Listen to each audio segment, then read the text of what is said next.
Welcome to the Public Figure Society podcast, where innovation meets influence. If you're building a brand, leading a movement, or shaping the future, you are in the right place.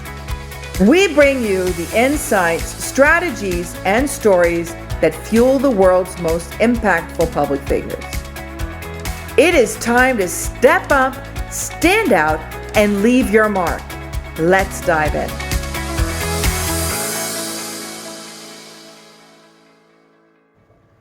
Welcome. Part 2 with Patrick Hanlon, the OG of modern branding, as I like to call it. How are you?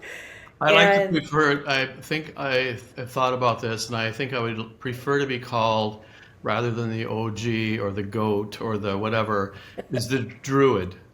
The Druid, okay. That's more in keeping with my history. Yes, with the Primal, definitely. So you're the Druid. Well, Druid, welcome. yeah. And I'm excited because we are taking part 2 really about, I think so many people, when they talk about branding, it becomes an unrealistic goal to most people because you're not really an individual living in a brand, but you're living under an umbrella of someone else's brand. And this is part 2 of our discussion.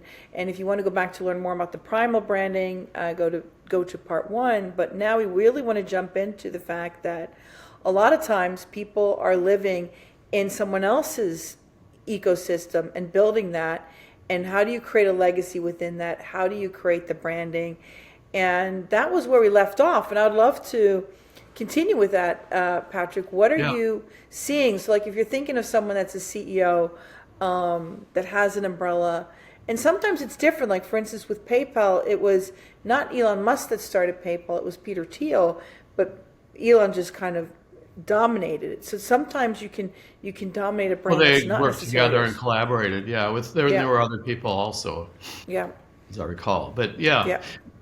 And so I think where we left off was we were talking about you are building stories around yourself. You wrap yourself with stories, and then ultimately you, if you go to work with someone else, you are basically walking inside someone else's story. So you're walking inside of Steve Jobs' footsteps. If you're at Apple, if you're at GE, you're fulfilling Thomas Edison's journey, right? And so that's great. We all need to work. We all need to earn money and have an income and so forth to survive, to feed ourselves, and feed and clothe and shelter, food, clothing, shelter. And but you might wake up and determine that, hey, you could have built your own story. You could have followed your own path, the archetypal, path in the woods. And so the thing is when you work inside of a company that, it depends what kind of company it is, right? I mean, if it's a launch, it's a startup in certain fields, it's a different atmosphere and different environment and different way of self-expression than if you are in Apple or GE or Blue Cross or someplace, right? And so what I mean by that is it's those companies have become they're managed. They're the entrepreneurs that started those companies, and they started with a note on a notepad or two guys tinkering in a garage or whatever, or in a barn, and they came from meager resources, and they started from scratch, right? They bootstrapped themselves, probably. I don't know how Blue Cross started, but someone had an idea, right? And so, but over time, those companies transform. They get larger. They become unmanageable, and so you have to manage them by bringing in managers. And their mindset is to keep things going the way they are, and innovation and changes are not always welcome because, what would you say? It's hard to turn around the ship. And so things that are unusual or whatever are not always welcome because they just don't fit inside of the system, even if you're manufacturing, especially if you're manufacturing things. Right. And so good that you say that. Go ahead. Yeah. Sorry. No, it's so good that you say that because how do you manage that? How do you build the brand of someone, but then you want possibly build a legacy within that brand, like kind of like Jack Welch with GE, right? Yeah. Well, I'm sorry for the huge prequel, but but it's necessary because people forget that there are different kinds of, I mean, there's a whole different philosophy when you're entrepreneurial than it is if you're in a company that's been managed and it's 150 years old, right? The and so to fit inside, help yourself fit inside there, you have to find your own way of doing things and your own way of expressing yourself and your own way of finding meaning inside that organization. And so that's done through a lot of different ways. And it basically starts, with your interview, first interview, and on from there, right, to see if it's a good fit for them and for you. And so so creating that story is the same as creating any brand, and the construct is the same. Where do you come from? What's your reason for being? What do you do? And how good are you at that? And how do we know it's you? It's the clothing you wear. It's how do you fit in stylistically, I guess, into that organization. I remember a time when people weren't allowed to wear jeans at work, and what did we have? Casual Fridays or something like that, which was gradually instituted so that people could just be themselves on one day a week anyway, and as they slid into the weekend. And then, how do you work? And, your rituals, this is the way we work. What's the way you work? And of course, understanding the lexicon and the words, the terms. If you're a doctor or surgeon, you have a whole different set of words than if you're going into a manufacturing company, or healthcare has different words than consumer packaged goods, et cetera, et cetera. And so and then what you're not and don't want to become is important, because there are certain things that you don't want to do, you don't want to participate in, and whether those fit within the corporate lifestyle or whatever is meaningful, and could destroy you or help you. And then you're the leader of all of that. And so you create that story, and that, if it's a good fit, then they bring you in, right? And then where you go from there is up to you. So it's like a tribe within a tribe. So like, say, when you have your primal branding, I always think of primal branding as kind of like you're creating a tribe around you. And you're creating a community around you. In this case, it's a community of co-workers, mm-hmm. and how well you're able to establish that. I mean, and how you're able to express that through your personality or interactions with others. Pretty much dictates your success, and then the outcomes of what you participate in also helps your success or not, right? And so but that's where you start. That's the starting point, and then with the way that you attract teams. I mean, this all depends somewhat on your level within the organization and so forth. So let's just assume that we're at the highest levels, okay, the C-suite levels. The same things apply if you're starting out, but when you get up toward the top, you want to become more apparent in who you are, because you want to attract teams you want people to want to work with you. Want to work with you, both outside of your organization when you're hiring, and those people who are inside. And so you want to create an environment where everyone wants to work there. And when everyone wants to work there, what's the team you want to be the team that everyone wants to work on, or wishes they could work on, right? Because they do great stuff. They're doing great shit over there, and I want to be a part of that. So that's the kind of environment that hopefully you want to create. And then, for some people, a job is just a job, but we're not talking about those people, okay? And so if you want to stand out and so forth, and there are different ways of standing out. I knew people at big super organizations that did not go to all the meetings and purposefully went to all the offices all around the world rather than be stuck in the cube or in their office and go to the meeting, got a 3:30 meeting I have to be at. kind of thing. And so those people stood out in their own way. I should add that they were in the innovation and product leadership roles. And so, But I think you're right because that's what I'm trying to say. Carla Harris, who's an author about saying that you need to stand out in your work and you need to showcase your personality now today. Mm-hmm. But it's kind of like, how do you match yourself with the community of the primal branding that's set with a company, and you're coming in? How do you advance yourself as well as the code, the lexicon, the rituals that they're doing? Do you try to institute new rituals? Do you try to put your stamp on it? Like what are some advice that you have? Because what I think people get worried about when they work in corporate is that they get drowned out by the machine of the brand that's there. KPIs, process. Yeah. Yeah, right. And so that's the examples that I alluded to just a second ago, is that these people did not fit into that. Right. And they made their own way, and they created themselves. And I'm not suggesting that for everyone, because they were in they had special jobs anyway. Right. And so they were able to substantiate that.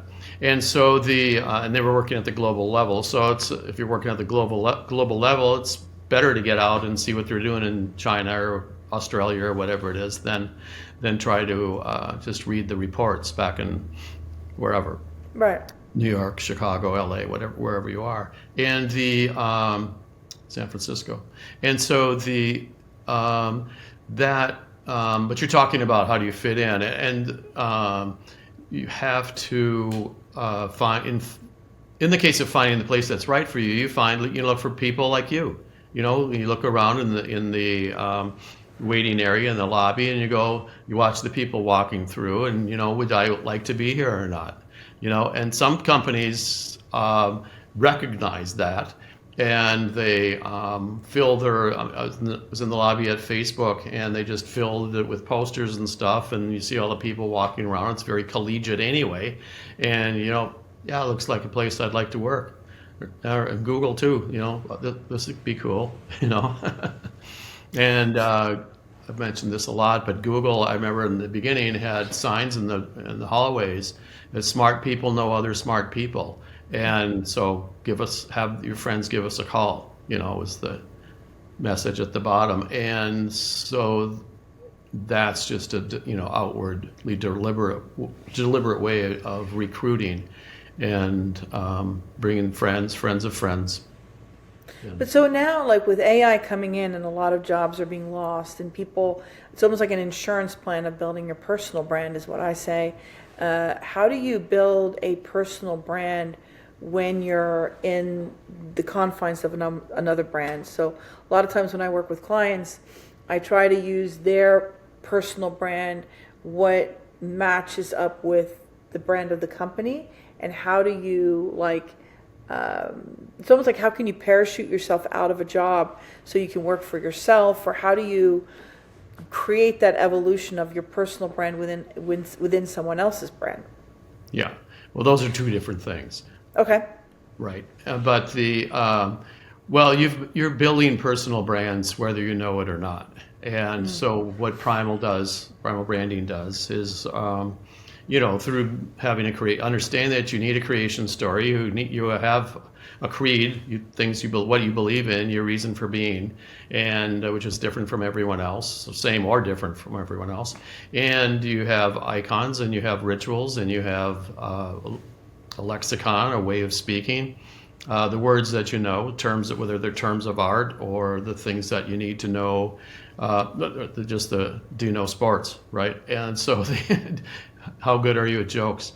And and then the non-believers, what you don't want to do, and where you shouldn't be at, and the leader, of course, in that case is you. In this case, it's you. And so we do all of that anyway, but the understanding that there is a system behind it, and that by the way, when you're building teams, and it's good to have all those things in place around the team, and when you're trying to get funding within the organization for your projects,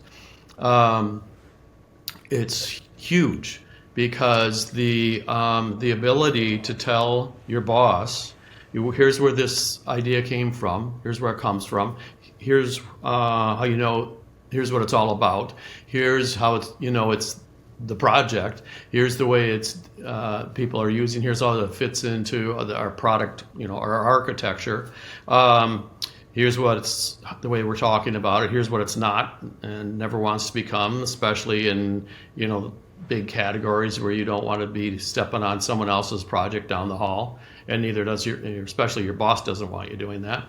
And here's the team that's leading, that's part of it, participating in this.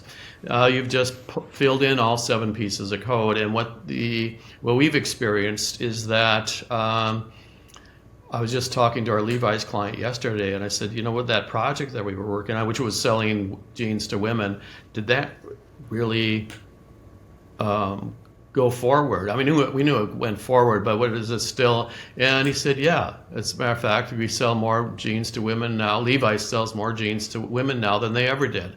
And Levi's historically was a male brand, and they perceived it internally as a male brand. So any uptick in women's department sector is terrific. So, and worth millions. And so so projects like that, you have to surround them with a story. And by the way, it's also a form of personal branding, because if you're ultimately aligned with that, or we're a part of that team, that helps your career, and it helps you get funding for the next project. Hey, these are the same guys, this is the same person, that, and that helps. So that's working within outside the organization, right? And but the other piece is working on your own, and in the gig economy, and how do you do all of that? And that's the same, only different. Same pieces of code, and how you apply that to each piece of. I mean, you could be a mom, you can be a realtor, you can be online on Instagram, and and all those pieces, all the splintered channels you have to, or multimedia, you need to establish who you are and what you're all about within that medium, which may be the same, or it might be tweaked out, might be completely different. So let me ask you this then. So if you have a hobby and you're on TikTok, completely different from LinkedIn, is that almost like a disconnect of your personal brand, or is that something that people I would say it's an extension. I mean, it gets pretty schizophrenic after a while, I think. But what was her name? Oh, there used to be a girl on YouTube who was a comic, and she deliberately, her makeup was off, and but she was funnier than hell. But then you would see her with the costume on, and then with it off. And you see this all the time with celebrities and so forth. I mean, so it is. She wasn't a clown, but philosophically or thematically, she was a clown.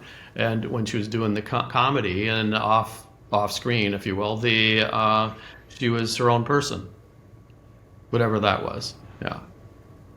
So when you start a company, or like a gig company or an AI startup, and you're trying to set yourself, would you recommend people sit strategically down and put the 7 codes down of what they want for their brand, or is it more that they start living it and seeing what is the Primal Code?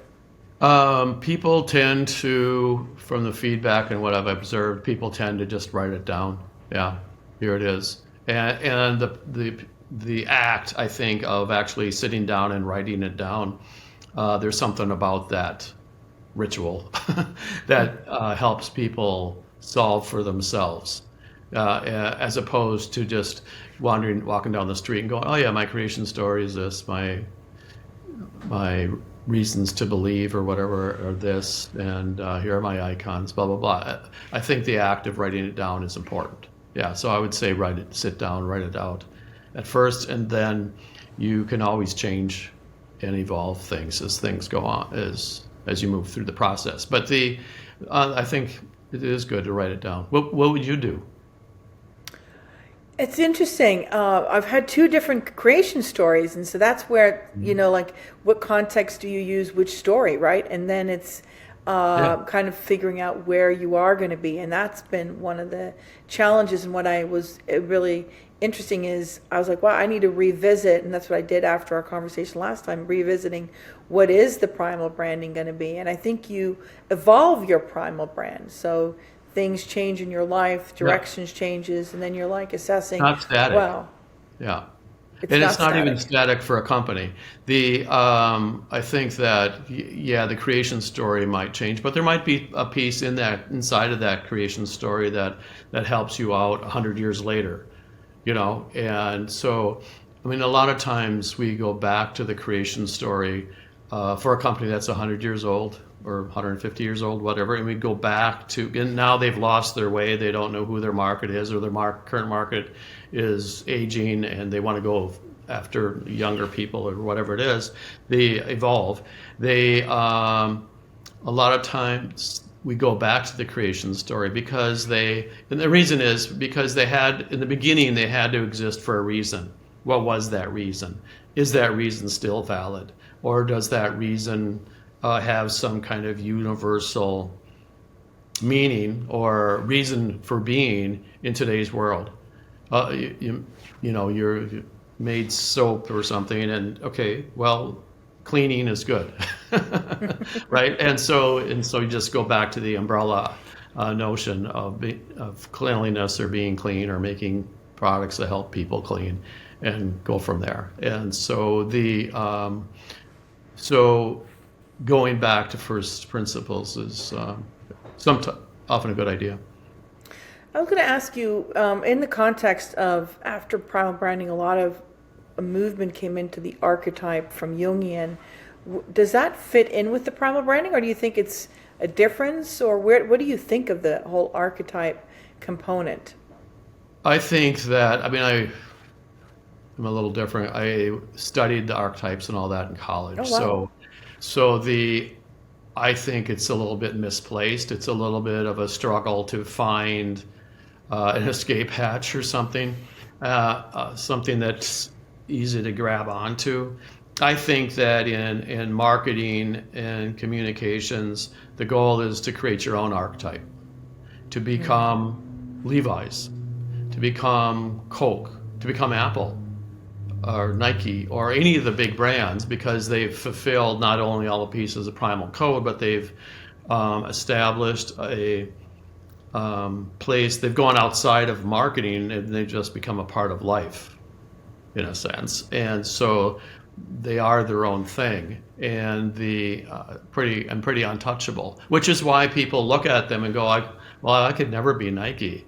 Forgetting that Phil Knight sold track shoes out of the trunk of his car, or that Steve Jobs, the two Steves, Jobs and Wozniak, were in a freaking garage, and soldering pieces together and so forth. And so legendary stories. And so we forget that and go, oh my God, and the chorus as you look up into the heavens. But everyone starts out, as the most basic rudimentary thing, and then you start building the story around it. They didn't understand necessarily what they were doing. There was no primal branding around for them to read or look at and know we should do this or build off this. They did it through imitation, and they did it through hiring smart partners, and they did it through doing what other people had done to become successful. They had mentors, people that they talked to, and accidents, and enough cash to go through the bad periods, the Pepsi period for Apple, and some missteps along the way. And that's actually the Pepsi thing with Apple. which is when they brought in Scully from Pepsi, who had great success at Pepsi, and inserted him on top of Apple because they wanted to create Pepsi was a great consumer product. Apple wanted to turn Apple into a great consumer product. It was a misfit because the people who bought apples didn't want to become Pepsi. They talked about the Apple cult, right? And the things that Scully was applying didn't really fit for the computer industry. And so it's two different categories. Soda pop is not computers. Tech is not tech. So it's interesting. It's an interesting component there, how that was such a mismatch, and how going back to Steve Jobs again is when things got revitalized. Yeah. Steve Jobs came back. He apparently was supporting, and at the same time he had Pixar, remember? And I think he had something else maybe going on also. I forget. But he had Pixar on his credit card. He was supporting that. And Pixar is the animation company that went on to become, I don't know, I think it's part of Disney or something, now subsumed by Disney. But he had Pixar on his credit card, and now he put Apple on his credit card, and he only had a runway of like a few months before the money was gone. And so that's when people came up with, Chiat Day came up with the Think Different campaign for Apple. That's a fantastic campaign. Who was it that came up with that? Sorry, what? Who came up with that Think Different campaign? Chiat Day. Chiat Day, okay, that's fantastic. A guy named Craig Tanimoto, and I forget his partner's name. Sorry, man. but anyway, Craig Different scribbled out Think Different in his notebook. That really set the tone for the whole. Say what? That really set the tone for the whole brand after that, I think. That was quite amazing. Like a revitalization. Is there any other stories out there that you really find impressive? Well, there are so many. But there's so many? all over the place. But can I think of one now? No. Of course you can. Stories like what, Yeah, exactly. Yeah. But how do you, so like if you were going to advise someone, because I was talking to what I think is hard for a lot of, like, at least engineers that I work with and are on the fence of wanting to go for branding, they don't see the value. It's so interesting how you can't get them beyond the technical, so they're going for the VCs, they're going for all this stuff, and they don't realize if they just took the time to create their primal brand and understand their story and understand who they are, they would lift themselves up. And they get to be in such a fear mode or scarcity mode that they're not really lifting up to the story of why they're doing it. And I wrote something to someone like just showing the brain science of the story, the brain science of utilizing getting the brand to be more community oriented. And the person says, yes, I know, but then they just go back into this hamster wheel. And what do you say to that? Yeah. Well, I say that that's a lost opportunity, and you're right. The big fault of tech is that they think the tech is the thing. And I'm gonna invent this technology that's so incredible that of course everyone's gonna come and want it, and which 8 out of 10 times does not happen. And so it's not a question of being better or faster or cheaper, even cheaper. It's a question of putting a story, wrapping whatever you've created or are creating, more importantly, what you're creating with a story around it. And they're doing that. They do that. The need to do that begins. I'm looking around for a Post-it note. I don't have one here. Anyway, from the first moment you come up with the idea, and I'm telling you about it, and I'm trying to convince you that it's a good idea, or I'm seeking your approval that it is a good idea, your reassurance that it's a good idea. But I can only get that if I have a good story, because you're telling stories. And so the understanding that, hey, this is where I was walking through the park the other day and I had this idea, what do you think? Or whatever. And so here's what it is, and here's what it isn't, and here's how I'm talking about it, and here's how it's different, better fit, better, faster, cheaper, stronger, longer lasting, and here are the people that I want to bring in on it, et cetera, et cetera. And so you're doing that, and everyone's in tech is focused on the build. When the build is certainly important, and you're going to live or die by the build, but you're also going to live or die by the story, and how you attract people in, and how you get that next person, tech person, next engineer in who's going to make the difference for you. That also requires a story, because you're not building a product, you're trying to attract a community around that new tech. And or I should say, you're not just creating new tech, you're trying to create a community that desires and becomes passionate about that new tech. So passionate, in fact, that they create that success themselves. They create your success themselves. So how do you, I've always, like when I worked in corporate, I tried to quantify the story. Like I tried to put numbers on it. Like I created a financial report on the brand, like making it kind of fun, like PR dollars and how much money we're making. And I'd like put all of the products in to kind of get them the board to capture their imagination. And at the beginning, I just did it as a joke. Mm-hmm. But after a while, they wanted the report, because the report they felt was a good supplement to the annual report. But but it was kind of like in a fun way. But how do you quantify it? Because when you're working with these left brainers, or the brains that just feel like it's the features and benefits, and you want them to look up to capture that story costs money. If you don't have a story, you're not going to make it. And I have not found the golden way of convincing them. I don't know how are you convincing people, or maybe you're not convincing, you're just inviting, and then you let go because they're not seeing the opportunity.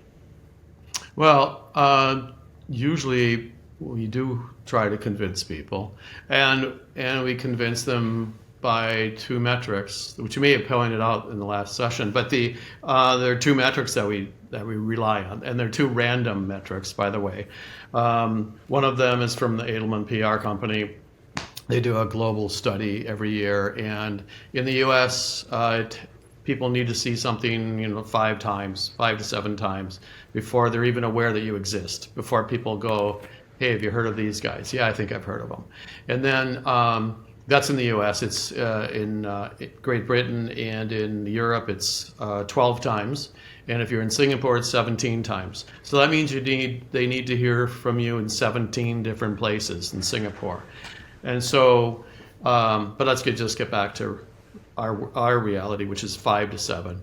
And so that means you need to be, count out where you want to be. TikTok, Instagram, Facebook, LinkedIn maybe, and some linear advertising somewhere, and analog, outdoor boards or something. And so you get to spell that out, and usually that's determined not just by holding your hand up. It's determined by budgets, because people have to produce things, and you can't just be on there one time. It has to be a continuous stream, and that's how you maintain relevance anyway, is to have a continuous stream.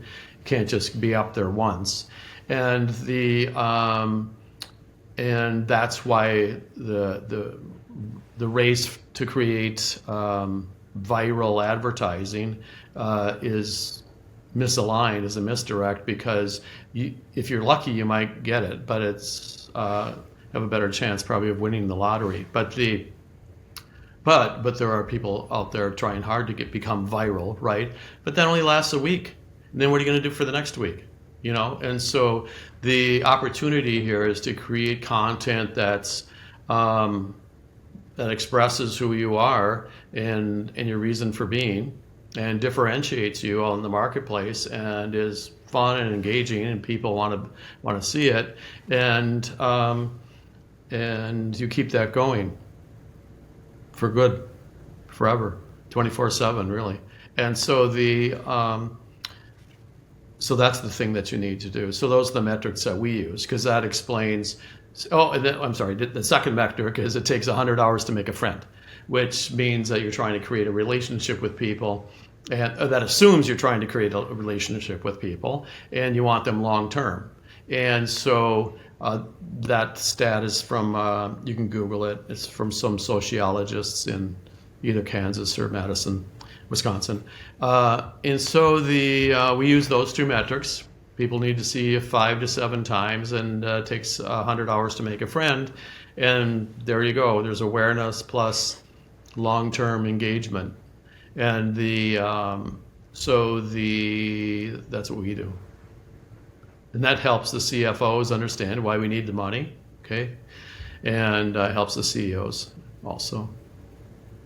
Oh, that's interesting. So those are the metrics.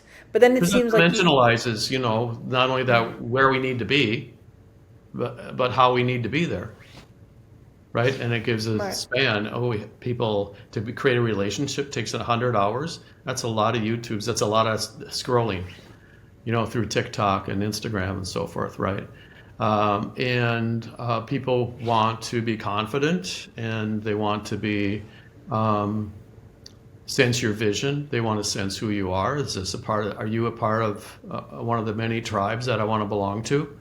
Because we don't want to belong just with you, because we also have soccer games to watch, or music, that I want to stream, or whatever it is.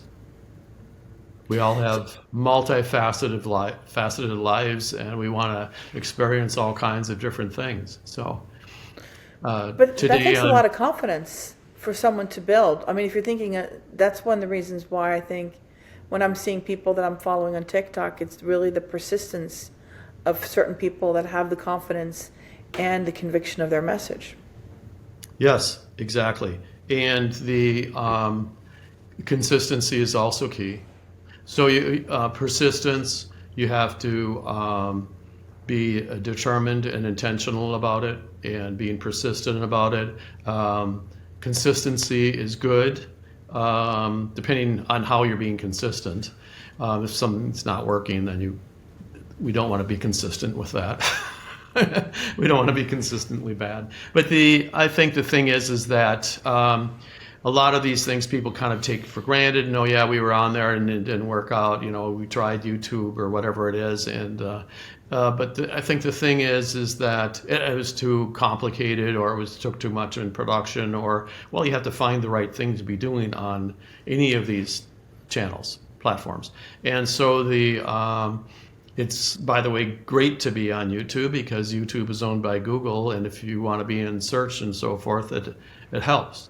And it also helps in other ways too. But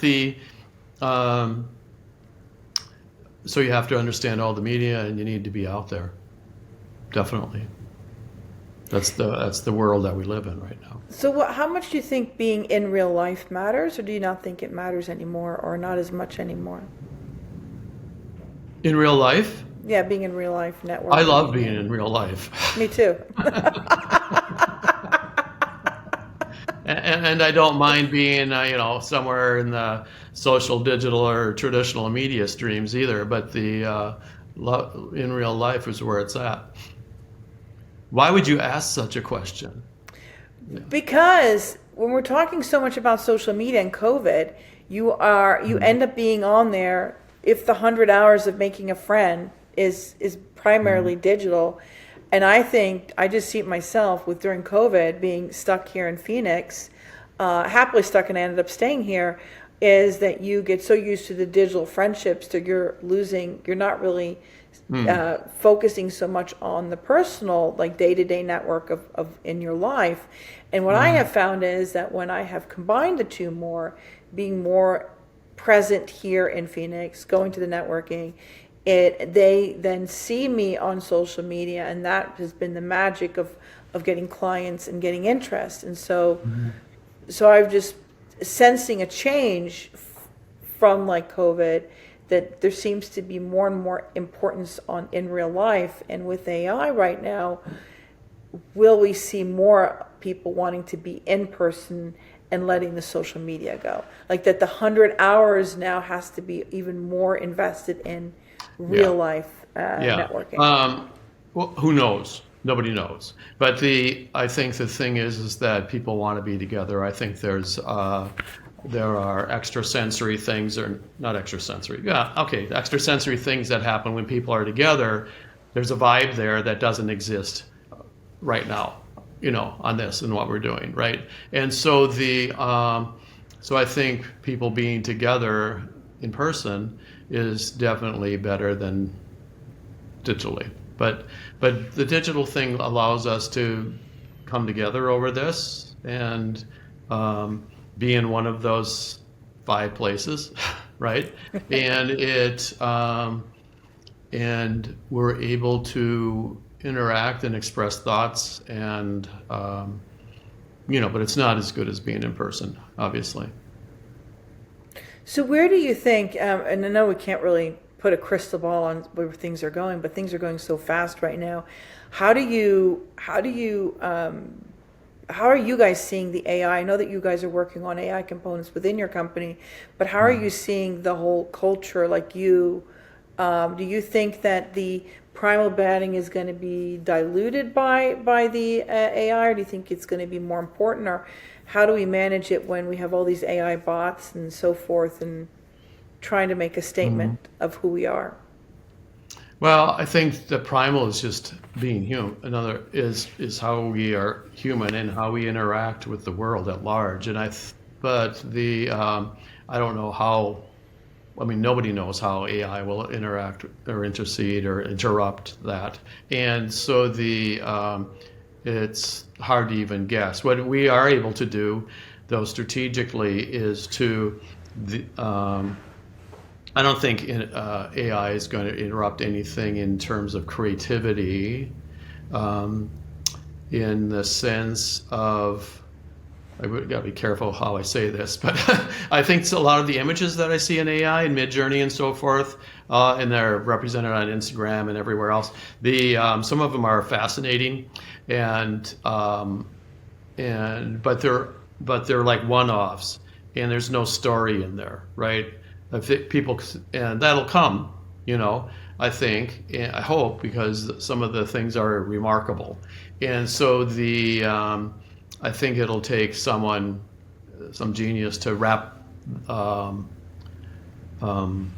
putting strawberry skin on a frog, which I saw last night, is one thing. But if you could create some story for that frog and reason to exist, that would be helpful, right? And so there'd be a lot of explaining to do there. Why does it have strawberry skin, et cetera? Anyway, I think that stories are always important. I think that the principles of primal branding are innately human. I think that they are thousands of years old, and they will still apply. And they'll apply to a story about a frog that has strawberry colored skin. AI, we are able to, where was I? We were able to do it in strategy, and I think that's a good place for it. I don't think AI is going to replace storytelling so much. Maybe, who knows? But I think that storytelling requires a lot of moving parts, which is why there are good films and there are bad films with all the content that's streaming out there. There's a lot of repetition, and let's remember that AI is like a rear view mirror. It only mimics what it has been out there before. So that's why it's possibly why we have a lot of the same plot lines, with the same stories going out there. In addition to the fact that that's what Hollywood does anyway, right? Jaws 1 through 20.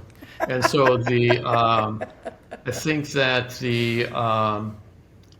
and I think that there are some what we used to call boilerplate copy things that creative people shouldn't need to do anyway. So that's great, filling out forms and all that kind of stuff that AI is doing.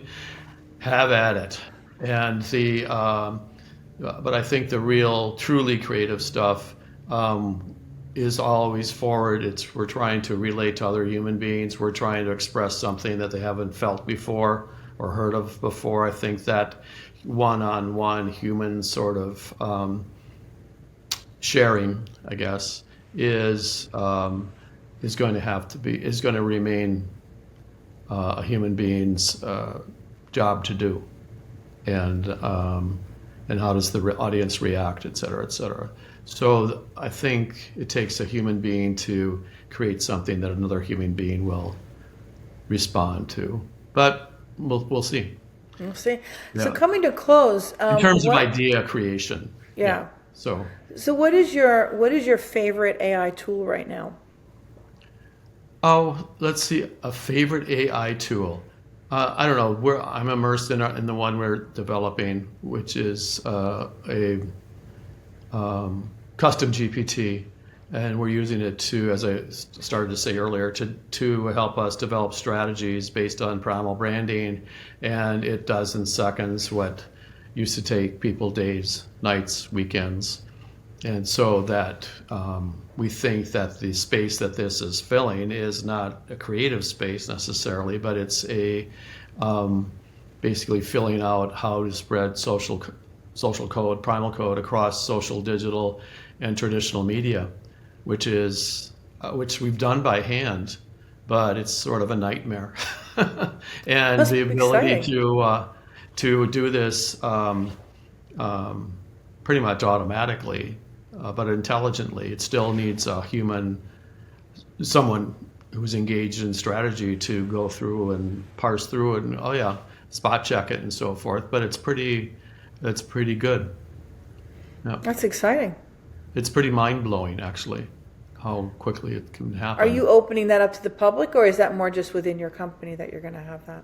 Right now it's within. We're trying to figure out, do we partner with someone or let someone else copy it or whatever, And so this is all still in its infancy, really.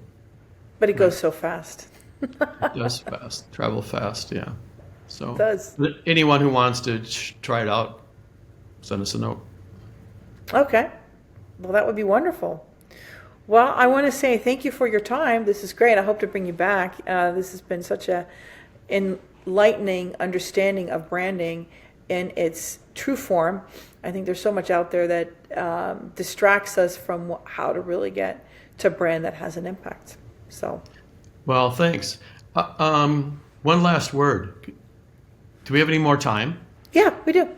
I think that there's a shift going on in well, I don't know if it's a shift or not, but in marketing and business in general, there is in marketing and branding, there is performance marketing and there is brand marketing. Performance marketing, looks at how many shirts we've sold in an hour or in a day or in a week, whatever, and or how many burgers we've sold or tacos or whatever. That's performance marketing, which is very transactional, if we can say that. And how many have we sold? Okay, how much have we sold? How can we get people to sell more, right? Can we toss a free Coke in with that or whatever it is, which is, retailing basically, tends to be. And then there's the other thing, which people tend to call brand marketing, which we usually did once a year we ran a Super Bowl spot. That's where people, you could let feelings come in. It wasn't all features and benefits and price points. It was more about, we really care about human beings and humanity or whatever, or at least want to make you laugh. And so however, now with all the channels and so forth, and social, digital, traditional media going on all simultaneously, there is the two things seem to be at odds with one another. But as we've tried to express, I think, is that creating a brand is in that community around you. If without that community around you, you're not going to get the instant sales, right? The day-to-day already hour sales. The weekly report is going to suck. And so so there is an opportunity through Primal to do both, where they both performance marketing and brand marketing can coexist within the Primal platform, if you want to call it that. And because you are not only stimulating your points of difference in terms of product quality, taste, whatever piece of that you want, price, etc., whichever piece of that you think is yours, right? But also hit the passion points, if you will, that create desire and create a preference. And as we all know, preference creates sales. Ultimately, a company that you have will be worth far more as a brand, many times more of the book value, if it's a brand than if it's just a company with a spreadsheet. And so after you've built your tech or whatever, you'll be worth much more as Apple than you would be as Dell. But how do you quantify that? Can you put that on the balance sheet? Yeah. Can you say that, or like, because a lot of times when I talk to CFOs, they're very much like, yeah. Our company's just worth this, and I'm like, because it's so in the gray, like it's not something you can put, like a brand equity isn't something you put on the balance sheet in a sense, or do you? Well, but you can put brand value on the balance sheet, and people do all the time. I mean, How do they do that?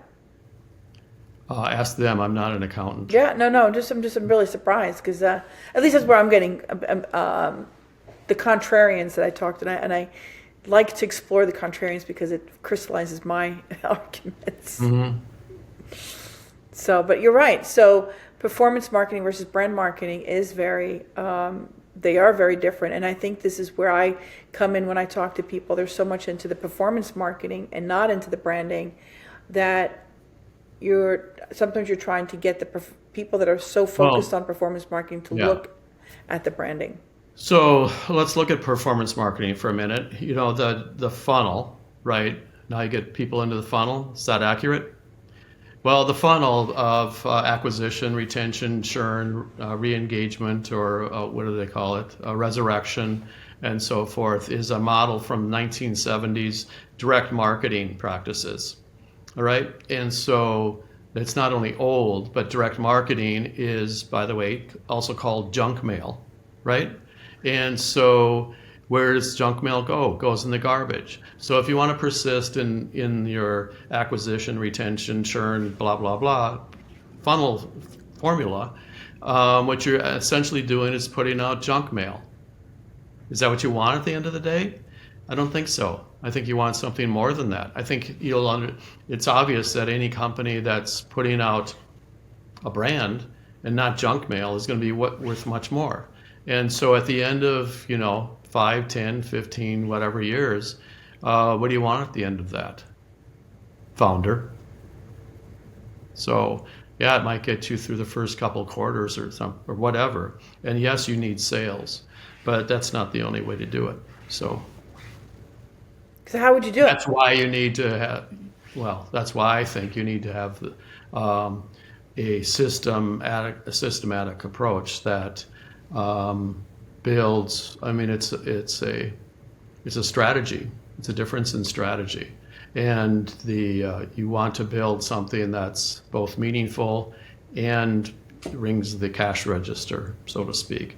You want to make something that's a meaningful part of people's lives. All 7 pieces of code are points of differentiation. All you have to do is fulfill. So, almost knocked my little table over. So anyway, that's the challenge, and that's just a part of being business. That's what keeps owners up at night. Finding their differentiator. And I like what you said. Well, the story that differentiates. Yeah, the story that has 7 components to it or pieces of it, and put them all together, and it's just vernacular in the end. And preference creates creates stories in the end. Yeah. And preference creates sales, and that I do believe is true. It's the story. Yeah. It is a story. Yeah. So where is your company going now? So you're selling this with the AI. Where are some of the visions you have for Primal Branding? Because it's such an important. I think it's almost like a time to revitalize, to remember what you have shown, because it's stayed the test of time, and it's showing that is really a place to make it easier for companies to create their branding and their 7 points of differentiation. Yeah, people are using it all over the world, and they're self-selecting, and that's fine with me. And and those people are zealots about Primal, and through word of mouth, which is the slowest way to go, but it's the most genuine and authentic, and it's fine with me. So, rock and roll. Rock and roll. Yeah. Thank you for listening to the Public Figure Society podcast, where innovation meets influence. If you love this episode, be sure to subscribe, follow, and leave a review. Connect with us on social media and join the conversation. Until next time, keep innovating, keep influencing, and we'll see you in the next episode.